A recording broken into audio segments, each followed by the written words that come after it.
It's Laura Eubanks of Design for Serenity, and we are in Laguna Beach. Many of you will remember this yard. We did the back terraced slope about a year ago, and it's finally time to do the little front yard. And I know this is a small yard, and you're thinking, oh, well, that'll take half an hour. And no, actually, these smaller yards are more challenging for me than bigger yards because we have to be so spot on and specific. My goal here is to create a collectible specimen garden. We're going to be taking out these attenuatas. Two of the three have, or one of the three is already bloomed out. And they're just not that cute. So I have plants coming from Sun Valley in Escondido today that are absolutely beautiful. We're going to rehome the succulents that you see here in the yard. These olive trees, unfortunately, are diseased, so we are removing the olives. And in the big raised, the planter boxes, the brick planter boxes, we're going to be doing aloe tongaensis. So I'm very excited to create a completely different vibe in this little garden space. We also have all of this burgundy 3/4 inch down. What we're going to do here to save time, and sometimes you all ask me this, you know, what do I do with the existing top dressing? We're just going to kind of rake it all into the middle, and once we get the plants out, and throw dirt on top of it, because it's great for drainage, right? There's nothing really wrong with it, so it saves me the time of lifting it up and repurposing it. Then we've got 2.5 yards of soil. This is on a slight down slope, and obviously we want to divert water. We don't want it running toward the house. So through smoke and mirrors and the magic of boulders and soil, we will create beautiful undulated situations where the water, that when it does rain, it'll be absorbed. Now, down here, what's going on here? Okay, so we have a plant down in the terraced garden that is called Petalanthus macrocarpa, and she loves it. So we are going to be doing those en masse in this bed by the house. The Petalanthus is a great solution if you're looking for something that is going to get some height in a narrow space, because it's bamboo-like in how it grows. It's not bamboo-like in its habit. It's not invasive, but it's, you know, the tall. Well, you'll see. So, at any rate, we have some plants arriving from, as I said, from Caesar and Sun Valley. Right now, we're going to continue excavating everything that's here, including the diseased olive trees, digging out the stumps, retrofitting the irrigation for subterranean drip, staging our soil and boulders, and so on and so forth. And today we have Cullen, Miguel, Kevin, Greg, Hannah, and this gorgeous gentleman from Los Angeles. This is Ralph. Ralph drove all the way down, and he is a volunteer on this project. And it's also his birthday. So let's all wish Ralph a very, very happy birthday. I guess I inspired his front yard installation about 3 years ago. So I'm just happy that he has the time to be here and share in the magic. Okay, so we have completed our mounding, completed our boulder staging. We nailed it with the boulders. I mean, I'm so tickled. We brought these up from KRC and we had exactly enough. I'm so happy. We have an interesting situation going here in that the ocean is directly behind us, but that is south, which is so counterintuitive because it's west. No, but it's south. East, west, north, south. So you kind of get the idea. This is quite shady in here. We also have the element of this big ficus tree kind of overhanging. So I needed to pull in things that would thrive in the conditions that are extremely mild and quite shady, which is kind of like, succulents love that. So it wasn't really that hard. I Wanted to create a garden that was more of a specimen in the front, because she has a cactus garden in the back. She has a terrace tapestry garden, and now she has a specimen garden. The guys are in the process right now of completing the irrigation. You can see how they've run the hard lines that we have drip lines attached to.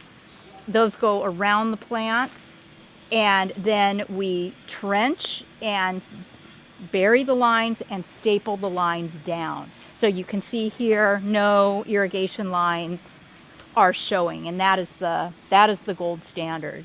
I do not put drip installation in pots. It's really hard to regulate the amount of water that you will get. That is too much, in other words, because as this is dripping for an hour, hour and a half, the little pot is getting saturated. So this aloe ferox, this close to the ocean, in the shade, won't require much help. A little additional irrigation from time to time with the hose or a little watering can is all that's required. So we also mentioned that we needed to keep a egress path through here for the gardeners to get up and down the slope. So I feel really good about what we've done here. When we get this all done and we have the top dressing down and my secondary rock down, this is going to look fantastic, and you're not going to look at this and think, oh, we have a left side and a right side. And that was the goal and the challenge. We have our 2 aloe trees staged in the big planters. I also, kind of went back and forth. Do I want something tall in this part of the yard too? And I decided against it. These plants in another 3 years will have tripled in size. We have this tree right here. We have the 2 Bainesii tree or aloe trees here, and another tree here would have just been way too much. So my decision was to keep it just a little more low profile. And I feel like we nailed it. So down here, we got a little tapestry action right there. And then Hannah and Cully planted out the macrocarpa in this raised bed. We have an irrigation superhighway right here. So I'm just going to do a cute little tapestry in the corner to kind of finish this off for her. And we are going to, top dress and do our secondary rock, and then we'll be all done. And it's the grand reveal in Laguna Beach. We are all finished with this beautiful little front yard installation. And the client gave us the sweetest compliment. She came out and she said, "The house looks brand new." And she's right, it does. There was just too much going on. We had these messy olive trees in here and bushes and crap, and it just was no rhyme, no reason. So just with succulents and cactus can make your house look brand new. We set this up on drip irrigation. This garden was on spray, and the pressure was high and water was going everywhere and against the house. Yeah, so, let me show you guys something. I wanted to show you this. Okay, so also we have drains. See the drains? There's drainage was really important to them because this is on a downslope. They're at the bottom of a hill. When it rains, everybody's water comes down, and they wanted to protect their house. So they have 5 or 6 drains, which we obviously kept exposed. But I wanted to show you this cool thing that we did over here. If you want to go around that way so they can see it from the front first, you can make this look really cool. So here we have these 2 staged boulders, right? We staged the boulders first, and they're big. Then we brought in the soil and we mounded up to the top of this boulder. And this looks so pretty from the front, but look from the back. What do we have here? Oh, it's a drain. This is the big granddaddy drain in the garden. So it's completely exposed, but it doesn't look bad, right? It looks great. It looks cool. So when you're doing your yards and you want to keep your drains exposed, remember the trick with the boulders and the mounding and creating some berms. Another strategy, we have the neighbor's yard over here, and the hot, messy bushes. So here, look what we did. We took a little bit of rubble and we just made a cute little divider, right? So it's very clearly, this is mine, this is yours. No fuss, no muss. Really, really simple way to delineate the properties. You know, I don't like plastic edging. I much prefer using rubble and rock. Also, what really takes an installation like this over the top is that third element. And in this case, I did the black 3/4 inch because of the black on the house, you know, all the edging and the shutters.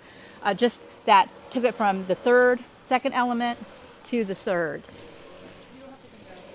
Then here we have the Petalanthus planter, and I did a couple of little cutesy things in there too, just to make it a little more visually interesting. And I tied in a little bit of black here too for my third element. And yeah, it's just 100, and it's going to be really, really easy for them to maintain as well. I'll show you some little extra thing that we did. She has this side garden, and you know, it's tough. This is a pretty camellia bush. It's getting ready to bloom. So she's got the camellias all down here. But then you reach a point of kind of no man's land, and she couldn't keep anything really alive or going. So Miguel came in with cuttings and leftover plants, and he planted this border, and it looks so gorgeous. We've got Aloe grenadiensis in here, and crassulas, and a little portulacaria, and just really simple, easy things. But it flushed it out beautifully. I thought, since I've been talking about it so much, you might also like to see the back that we did in phase 1 and the beautiful view of the ocean. So, do you want your mind blown? This is south. I still can't, I accept it intellectually, but I just can't believe it. To me, the ocean is always west. But anywho, so that's a beautiful ocean. And then we have a cactus garden that we put in, which is a xeriscape. And I planted a little spiralis. I don't know what happened there, but it's a candy cane for the holidays. It was dry as a bone, so I did water it in very deeply. And I'm just going to let it ride right now and see what it does. But that just cracks me up. I think it's funny. Then here's our terrace. We did this in phase 1, and today I popped in some more of the sedum shooting stars. This is a little kind of, it's advertised more as a spiller, but it has done so great in these little cracks of the riprap that I brought a few more baskets of it in, and I tucked cuttings in all over because that orange is just, it's on fire, and the client loves it, especially against the purple of the Othona capensis. So yeah, this garden has held up beautifully. This will happen. She's really unsure of what she wants to do. She is going to be getting rid of the lawn, but it's just got toying with a few different ideas. So we don't really have a solution yet, but this will be phase 3. I wish all of you a very, very happy holiday season. We are in December now, and it's getting very, very close to our Christmas. So much love to you all. Happy, warm, safe holidays, and here's to a very healthy and prosperous and a very succulent 2025. Bye, guys.